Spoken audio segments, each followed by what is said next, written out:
ನಮಸ್ಕಾರ ಪ್ರೀತಿಯ ಸ್ನೇಹಿತರೆ, ವೆಲ್ಕಮ್ ಟು ಕೀರ್ತಿ ಚೇತನ್ ಇನ್ ಕನ್ನಡ. ನಾನು ಕೀರ್ತಿ ಚೇತನ್. ಇವತ್ತು ಬೆಳಿಗ್ಗೆನೆ ಯಾಕೋ ಮೂಡ್ ಅಪ್ಸೆಟ್ ಆಗೋಗ್ಬಿಟ್ಟಿದೆ ಫ್ರೆಂಡ್ಸ್. ಯಾಕೆ ಅಂತ ಈ ವಿಡಿಯೋದಲ್ಲಿ ನಿಮ್ಮ ಜೊತೆ ಶೇರ್ ಮಾಡ್ಕೊಳ್ಳೋಣ ಅಂತ ಇಷ್ಟಪಡ್ತೀನಿ. ಫ್ರೆಂಡ್ಸ್, ನಿನ್ನೆ ನಾನು ಸೇವಂತಿಗೆ ಗಿಡದ ಬಗ್ಗೆ ಸಂಪೂರ್ಣವಾಗಿರುವ ಮಾಹಿತಿಯನ್ನು ನೀಡಿದ್ದೀನಿ. ಸೇವಂತಿಗೆ ಗಿಡವನ್ನು ಕಟ್ಟಿಂಗ್ಸಿಂದ ಹೇಗೆ ಪ್ರಪೋಗೇಷನ್ ಮಾಡಬೇಕು, ಯಾವ ಗೊಬ್ಬರವನ್ನು ನೀಡಬೇಕು, ವರ್ಷ ಪೂರ್ತಿ ಹೂ ಬಿಡ್ತಾ ಇರಬೇಕು ಅಂತ ಅಂದರೆ ಯಾವ ಗೊಬ್ಬರವನ್ನು ಕೊಡಬೇಕು, ಜೊತೆಗೆ ಗಿಡ ಚೆನ್ನಾಗಿ ಹೆಲ್ದಿಯಾಗಿ ಬುಷಿಯಾಗಿ ಇರಬೇಕು ಅಂತ ಅಂದರೆ ಯಾವ ರೀತಿ ಕೇರ್ ಮಾಡಬೇಕು ಅನ್ನೋದ್ರ ಬಗ್ಗೆ ಸಂಪೂರ್ಣವಾಗಿರುವ ಮಾಹಿತಿಯನ್ನು ನಿನ್ನೆ ನಾನು ನಿಮ್ಮ ಜೊತೆ ಶೇರ್ ಮಾಡ್ಕೊಂಡಿದ್ದೀನಿ. ಆ ವಿಡಿಯೋನ ನೋಡಿಲ್ಲ ಅಂತಂದರೆ ಈ ವಿಡಿಯೋದ ಕೊನೆಯಲ್ಲಿ ಲಿಂಕನ್ನು ಶೇರ್ ಮಾಡಿರ್ತೀನಿ, ಆ ವಿಡಿಯೋನ ನೋಡಿ. ಸೊ ಇವತ್ತಿನ ವಿಡಿಯೋ ಯಾಕೆ ಹೀಗೆ ಬೋರಾಗಿ ಬೇಜಾರಾಗಿ ಇದ್ದೀನಿ ಬೆಳಿಗ್ಗೆ ಅಂತ ಅಂದರೆ ಫ್ರೆಂಡ್ಸ್, ನಾನು ನಿಮಗೆ ಲಾಲ್ಬಾಗ್ ಫ್ಲವರ್ ಶೋನಲ್ಲಿ 50 ರುಪೀಸ್ಗೆ 6 ಸೇವಂತಿಗೆ ಗಿಡಗಳನ್ನು ಸೇಲ್ ಮಾಡ್ತಾ ಇದ್ದಾರೆ, ಅಲ್ಲಿಂದ ತಂದಿದ್ದೀನಿ ಅಂತ ಎಲ್ಲ ಹೇಳಿಬಿಟ್ಟು ಸೇವಂತಿಗೆ ಗಿಡನ ಪ್ಲ್ಯಾಂಟ್ ಮಾಡೋದನ್ನು ತೋರಿಸಿದೆ. ಒಂದು ವಿಡಿಯೋದಲ್ಲಿ ಹೇಗೆ ಸೇವಂತಿಗೆ ಗಿಡನ ನೆಡಬೇಕು ಅಂತ ಹೇಳಿ, ಪಾಟಿಂಗ್ ಮಿಕ್ಸ್ ಯಾವ ರೀತಿ ರೆಡಿ ಮಾಡ್ಕೋಬೇಕು ಅಂತ ಹೇಳಿ ನಿಮಗೆ ಒಂದು ವಿಡಿಯೋ ಮಾಡಿ ಈ ಗಿಡನೆಲ್ಲ ನೆಡೋದು ಸಹ ತೋರಿಸಿದ್ದೆ.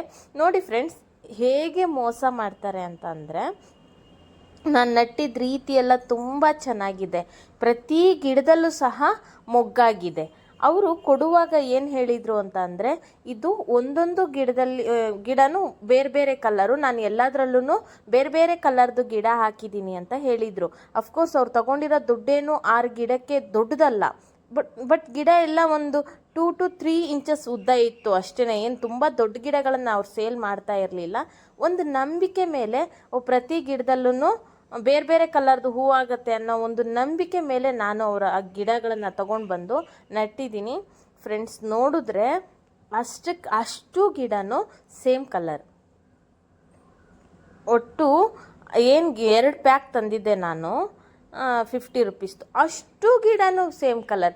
ಅಟ್ಲೀಸ್ಟ್ ಒಂದು ಎರಡಾದರೂ ಬೇರೆ ಕಲರ್ ಇರೋದು ಬೇಡವಾ? ಚಿಕ್ಕ ಗಿಡ, ಏನೋ ಒಂದು ನಂಬಿಕೆಯಿಂದ, ಅವ್ರ ಮೇಲಿರೋ ಒಂದು ನಂಬಿಕೆಯಿಂದ ತಗೊಬಂದಿರ್ತೀವಿ. ವ್ಯಾಪಾರದಲ್ಲಿ ದುಡ್ಡು ಮಾಡಲಿ, ಲಾಭ ತಗೊಳ್ಳಿ, ಮಾಡಲಿ, ಒಂದು ಬಿಸ್ನೆಸ್ಸು, ಆದರೆ ಸ್ವಲ್ಪನಾದರೂ ಎಥಿಕ್ಸ್ ಅನ್ನೋದು ಇರಬೇಕಲ್ವಾ?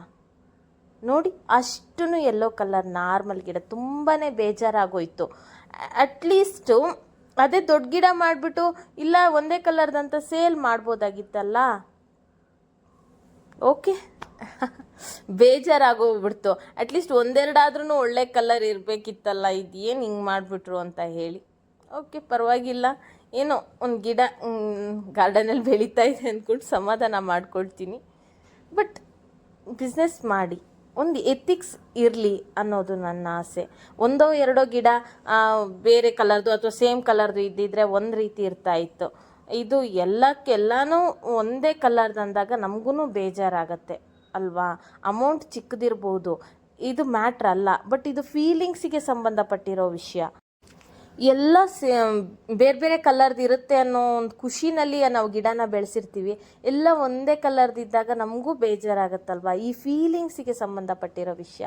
ಇದ್ರ ಜೊತೆ ನಿಮ್ಮ ಬಿಸ್ನೆಸ್ನ ಕಂಪೇರ್ ಮಾಡಿ ಆಟ ಆಡಬೇಡಿ ಅಂತ ಅವರಲ್ಲಿ ರಿಕ್ವೆಸ್ಟ್ ಮಾಡ್ಕೊಳ್ತಾ ಈ ವಿಡಿಯೋ ಮಾಡ್ತಾ ಇದ್ದೀನಿ. ಓಕೆ, ಎನಿಹೌ, ದೇವ್ರು ನಿಮ್ಮನ್ನು ಚೆನ್ನಾಗಿಟ್ಟಿರಲಿ. ಆದರೆ ಮುಂದಿನ ಸಲ ಯಾರಿಗೂ ಈ ರೀತಿ ಮೋಸ ಮಾಡದೇ ಇರುವಂತಹ ಬುದ್ಧಿ ನಿಮಗೆ ದೇವ್ರು ಕೊಡಲಿ ಅಂತ ನಾನು ಆಶಿಸ್ತೀನಿ. ಓಕೆ ಫ್ರೆಂಡ್ಸ್, ಎನಿಹೋ ಇಂಥವೆಲ್ಲ ಕಲಿತಾ ಇರಬೇಕಾಗತ್ತೆ ಗಾರ್ಡನ್ ಮಾಡುವಾಗ, ಜೊತೆಗೆ ಬೇರೆಯವ್ರ ಜೊತೆ ವ್ಯವಹಾರ ಮಾಡುವಾಗ ಅಲ್ವಾ? ಓಕೆ, ಬೇರೆ ವಿಡಿಯೋಗಳಿದೆ ಸೇವಂತಿಗೆ ಗಿಡದ ಕೇರ್ ಬಗ್ಗೆ. ವಿಡಿಯೋದ ಎಂಡಲ್ಲಿ ನಾನು ಲಿಂಕನ್ನು ಶೇರ್ ಮಾಡಿರ್ತೀನಿ, ನೋಡಿ. ಈ ಒಂದು ಬೇಜಾರನ್ನು ನಿಮ್ಮ ಜೊತೆ ಶೇರ್ ಮಾಡ್ಕೊಳ್ಬೇಕು ಅಂತ ಅನ್ನಿಸ್ತು. ಜೊತೆಗೆ ನೀವು ಕೂಡ ನೆಕ್ಸ್ಟ್ ಎಲ್ಲೋ ಗಿಡ ಪರ್ಚೇಸ್ ಮಾಡುವಾಗ ಒಂದು ಕೇರ್ ತೊಗೊಳಕ್ಕಾಗುತ್ತೆ. ಈ ಥರ ಚಿಕ್ಕ ಗಿಡಗಳನ್ನು ತೊಗೊಬಂದು ಮನೇಲಿ ಬೆಳೆಸಿ ಅದು ಹೂವಾದಾಗ ಹೀಗಾದರೆ ಬೇಜಾರಾಗಿಬಿಡತ್ತೆ. ಸೊ ಈ ವಿಡಿಯೋ ಹೆಲ್ಪ್ಫುಲ್ ಆಗಿದೆ ಅಂತ ಅಂದ್ಕೊಳ್ತೀನಿ. Thank you for watching. Take care, bye. Happy gardening. Eat healthy, stay healthy.